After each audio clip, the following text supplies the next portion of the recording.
D K Shivakumar ಅವರು ಈ ಸಂದರ್ಭದಲ್ಲಿ ಸಿಎಂ ಆಗೋದು ಎಷ್ಟು ಸರಿ ಅನ್ನುವಂಥ ಪ್ರಶ್ನೆ.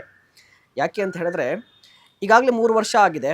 ಈ 3 ವರ್ಷದಲ್ಲಿ ಏನಿಲ್ಲ ಅಂತ ಹೇಳಿದ್ರು ಆಡಳಿತ ವಿರೋಧಿ ಅಲೆ ಅಂತೂ ಕಾಣಿಸ್ತಾ ಇದೆ ಒಂದಿಷ್ಟು. ಇದ್ರ ಜೊತೆಗೆ ಆರ್ಥಿಕವಾಗಿ ನಮ್ಮ ಕರ್ನಾಟಕ ಸುಭದ್ರವಾಗಿದೆಯಾ ಅಂತ ಹೇಳಿದ್ರೆ ಈ ಗ್ಯಾರಂಟಿಗಳ ಕಾರಣಕ್ಕಾಗಿ ಆರ್ಥಿಕವಾಗಿ ಒಂದಿಷ್ಟು ಡ್ಯಾಮೇಜ್ ಆಗಿದೆ, ಹೊಡೆತ ತಿಂದಿದೆ.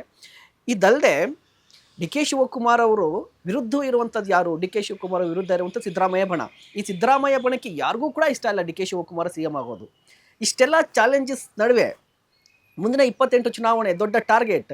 ಡಿ ಕೆ ಶಿವಕುಮಾರ್ ಅವರು ಕೂಡ ಸ್ವತಃ ಒಂದು ದೊಡ್ಡ ಚಾಲೆಂಜ್ಗೆ ಒಡ್ಕೊಂಡ್ಬಿಟ್ರಾ? ನಿಜ. ಡಿ ಕೆ ಶಿವಕುಮಾರ್ ಅವ್ರಿಗೆ ಇದೊಂದು ದೊಡ್ಡ ಜೀವನದ ದೊಡ್ಡ ಸವಾಲು, ರಾಜಕೀಯ ಜೀವನದ ದೊಡ್ಡ ಸವಾಲು.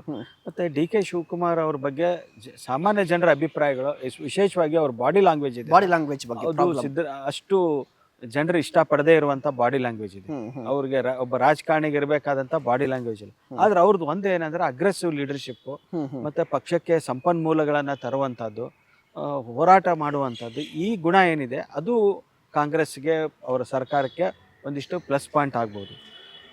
ಡಿ ಕೆ ಶಿವಕುಮಾರ್ನ ಮುಖ್ಯಮಂತ್ರಿಯಾಗಿ ಹೇಗೆ ಜನ ಇಮ್ಯಾಜಿನ್ ಮಾಡ್ತಾರೋ ಗೊತ್ತಿಲ್ಲ. ಅದೊಂದು ಎಲ್ಲರಿಗೂ ಅವ್ರನ್ನೇ ಆ ಸ್ಥಾನದಲ್ಲಿ ಈಗ ಸಿದ್ದರಾಮಯ್ಯನವ್ರನ್ನ ನೋಡಿ ಅದೇ ಜಾಗದಲ್ಲಿ ಡಿ ಕೆ ಶಿವಕುಮಾರ್ನ ಕಲ್ಪಿಸ್ಕೊಳ್ಳಕ್ಕೂ ಜನರಿಗೆ ಎಲ್ಲ ಒಂದ್ ಕಡೆ ಸಾಧ್ಯ ಆಗ್ತಾ ಇಲ್ಲ. ಸೊ ಆ ಒಂದು ಆಸ್ ಎ ಸಿ ಎಂ ಅವ್ರು ಯಾವ ರೀತಿ ನಡ್ಕೊಳ್ತಾರೆ, ಯಾವ ರೀತಿ ಬದಲಾವಣೆಗಳನ್ನ ತರ್ತಾರೆ ಅನ್ನೋಂಥ ಒಂದು ಕ್ಯೂರಿಯಾಸಿಟಿ ಇದೆ. ಇನ್ನೊಂದು ನೀವು ಹೇಳಿದ್ರಿ, ಈ 3 ವರ್ಷದಲ್ಲಿ ಗ್ಯಾರಂಟಿಗಳನ್ನು ಕೊಟ್ಟಿದ್ದರಿಂದ ಆರ್ಥಿಕ ಪರಿಸ್ಥಿತಿ ಕೂಡ ಸರಿ ಇಲ್ಲ ಅಂತ.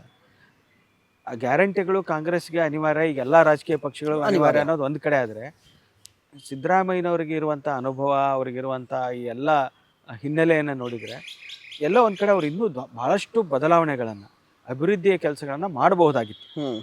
ಒಬ್ಬ ರಾಜಕಾರಣಿಯಾಗಿ ಅಧಿಕಾರಕ್ಕೆ ತರೋದು ಹೇಗೆ, ವೋಟ್ ಬ್ಯಾಂಕ್ ಕ್ರಿಯೇಟ್ ಮಾಡೋದು ಹೇಗೆ, ಅದೆಲ್ಲ ಅವರು ಯಶಸ್ವಿಯಾಗಿ ಮಾಡಿದರೂ ಕೂಡ ಅಭಿವೃದ್ಧಿಯನ್ನು ಮಾಡೋದರಲ್ಲಿ ಅವ್ರು ಇನ್ನೂ ಸ್ವಲ್ಪ ಬುದ್ಧಿವಂತಿಕೆಯನ್ನು ಉಪಯೋಗಿಸಿದ್ರೆ ದೊಡ್ಡ ದೊಡ್ಡ ಯೋಜನೆಗಳನ್ನು ತರುವಂಥದ್ದು, ಸಾಮಾನ್ಯ ಜನರ ಭಾವನೆಗಳ, ನಿರುದ್ಯೋಗ ಸಮಸ್ಯೆ ಇರ್ಬೋದು, ಆರ್ಥಿಕ ಅಭಿವೃದ್ಧಿ ಇರ್ಬೋದು, ಅದನ್ನು ಮಾಡ್ಬೋದಾಯಿತು. ಮತ್ತು ಡಿ ಕೆ ಶಿವಕುಮಾರ್ ಅವರು ಕೂಡ 3 ವರ್ಷದಲ್ಲಿ ಅವ್ರಿಗೆ ಪ್ರಮುಖ ಖಾತೆ, ಬೆಂಗಳೂರು ಇರ್ಬೋದು, ನೀರಾವರಿ ಅಂತ ದೊಡ್ಡ ದೊಡ್ಡ ಖಾತೆಗಳಿದ್ದರೂ ಕೂಡ ಅವ್ರದ್ದು ಪರ್ಫಾರ್ಮೆನ್ಸ್ ಅಂತ ಬಂದಾಗ ಎಲ್ಲೋ ಒಂದು ಕಡೆ ಅಭಿವೃದ್ಧಿ ಕಾರ್ಯಗಳು ಅಷ್ಟು ದೊಡ್ಡದಾಗಿ ಕಾಣ್ತಾ ಇಲ್ಲ.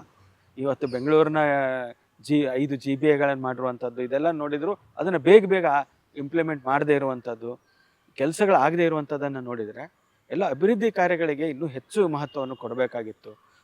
ಒಂದು ಕಡೆ ರಾಜಕಾರಣದಲ್ಲಿ ಯಶಸ್ವಿ ರಾಜಕಾರಣಿ ಆಗೋದಕ್ಕೆ ಈ ಎಲ್ಲ ಸೋಷಿಯಲ್ ಇಂಜಿನಿಯರಿಂಗು, ಕ್ಯಾಸ್ಟ್ ಪೊಲಿಟಿಕ್ಸು, ಶಾಸಕರನ್ನ ಹಿಡಿದಿಟ್ಕೊಳ್ಳುವಂಥದ್ದು, ಕೌಂಟರ್ ಮಾಡುವಂಥದ್ದು, ಇದೆಲ್ಲವೂ ಒಂದು ಕಡೆ ವರ್ಕೌಟ್ ಆದರೆ ಇನ್ನೊಂದು ಕಡೆ ಅಭಿವೃದ್ಧಿ ಅನ್ನುವಂಥದ್ದು ನಿಜವಾಗಿ ಜನರಿಗೆ, ಸಾಮಾನ್ಯ ಜನರಿಗೆ ಬೇಕಾಗಿರುವಂಥದ್ದು.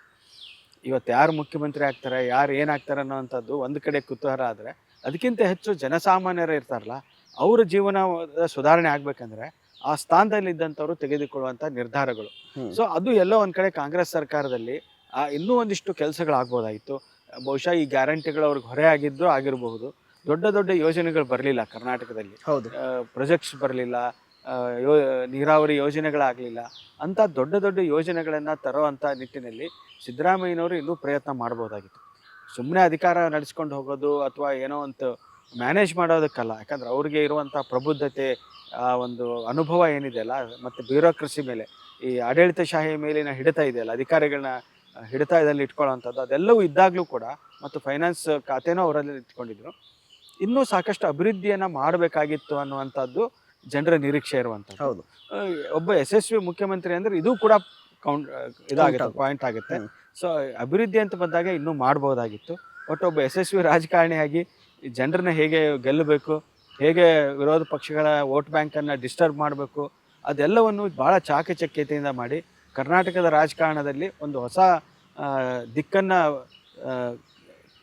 ತೋರಿಸಿದಂಥವ್ರು, ಬದಲಾಯಿಸಿದಂಥವ್ರು, ರಾಜಕಾರಣದ ದಿಕ್ಕು ಬದಲಾಯಿಸಿದಂಥವ್ರು ಸಿದ್ದರಾಮಯ್ಯ. ಹೀಗಾಗಿ ಸಿದ್ದರಾಮಯ್ಯನವ್ರನ್ನ ನಾವು 2 ದೃಷ್ಟಿಕೋನದಿಂದ ನೋಡಿದರೆ, ಒಂದು ಕಡೆ ಯಶಸ್ವಿ, ಇನ್ನೊಂದು ಕಡೆ ಇನ್ನೂ ಮಾಡಬೇಕಾಗಿತ್ತು, ಅವ್ರಿಗೆ ಇರುವಂಥ ಅವಕಾಶದಲ್ಲಿ ನಿರೀಕ್ಷೆ ಜಾಸ್ತಿ ಇತ್ತು ಅಂತ. ಸೊ ಡಿ ಕೆ ಶಿವಕುಮಾರ್ ಅವರು ಮುಖ್ಯಮಂತ್ರಿಯಾಗಿ ಯಾವ ರೀತಿ ನಡ್ಕೊಳ್ತಾರೆ, ಏನೆಲ್ಲ ಬದಲಾವಣೆಗಳಾಗುತ್ತೆ. ಮತ್ತು ನೀವು ಇನ್ನೊಂದು ಪ್ರಶ್ನೆ ಕೇಳಿದ್ರೆ, ಇದು BJPಗೆ ಅನುಕೂಲ ಆಗುತ್ತಾ ಅನಾನುಕೂಲ ಆಗುತ್ತೆ ಅನ್ನೋಂಥದ್ದು. ಬಹುಶಃ BJPಗೆ 2 ದೃಷ್ಟಿಕೋನದಿಂದ BJP ಇವ್ರನ್ನ, ಡಿ ಕೆ ಶಿವಕುಮಾರ್ನ ಎದುರಿಸ್ಬೇಕಾಗುತ್ತೆ. ಆವಾಗಲೇ ಹೇಳ್ದಂಗೆ ಸಿದ್ದರಾಮಯ್ಯನವರು ಹಿಂದೂ ವಿರೋಧಿಗಳು ಅನ್ನೋ ಹಿಂದುತ್ವದ ಒಂದು ಪಾಲಿಟಿಕ್ಸ್ ಇಂದ ಇತ್ತು. ಯಾಕಂದ್ರೆ ಅವರು ನಾನು ಹಬ್ಬದ ದಿನ, ಯುಗಾದಿ ದಿನ, ದೀಪಾವಳಿ ದಿನ ಮಾಂಸ ನಾನ್ ವೆಜ್ ತಿಂತೀನಿ ಅಂತ ಹೇಳೋದು, ಇವೆಲ್ಲ ಅವರ ಹಿಂದುತ್ವ ವಿರೋಧಿ ಮನಸ್ಥಿತಿಯನ್ನ ತೋರಿಸ್ತಾ ಇತ್ತು. ಅದಕ್ಕೆ ಓಪನ್ ಆಗಿ ಸಿ.ಟಿ. ರವಿ ಸ್ಟೇಜ್ ಅಲ್ಲಿ Counter ಮಾಡ್ತಿದ್ರು. ಸಿದ್ದರಾಮುಲ್ಲಾ ಖಾನ್ ಅಂತ ಕರೆದ್ರು. ಅದು ತುಂಬಾ ವಿವಾದಗಳಾಯ್ತು. ಸಿದ್ದರಾಮಯ್ಯ ಮುಸ್ಲಿಂ ಪರವಾಗಿದ್ದಾರೆ ಅನ್ನುವಂಥ ಒಂದು ನರೇಟಿವ್ ಅದನ್ನ ಒಂದು ಪ್ರೊಜೆಕ್ಟ್ ಮಾಡಿ ಬಿಜೆಪಿ ಕಾಂಗ್ರೆಸ್ಸು ಮುಸ್ಲಿಂ ಪರವಾಗಿರುವಂಥದ್ದು ಅಂತ ಬಿಂಬಿಸ್ತಾ ಇದ್ರು. ಈಗ ಹೊಸ ಒಂದು ಇದನ್ನು ಮಾಡಬೇಕಾಗಿತ್ತು ಅವರು. ಯಾಕಂದ್ರೆ ಇವರು ಡಿ.ಕೆ. ಶಿವಕುಮಾರ್ ಸಾಫ್ಟ್ ಹಿಂದುತ್ವವಾದಿ ಅನ್ನೋ ಥರ ಇದ್ದಾರೆ. ಸೊ ಇದು ಬಿಜೆಪಿಗೆ ಒಂದು ಹೊಸ ಚಾಲೆಂಜು.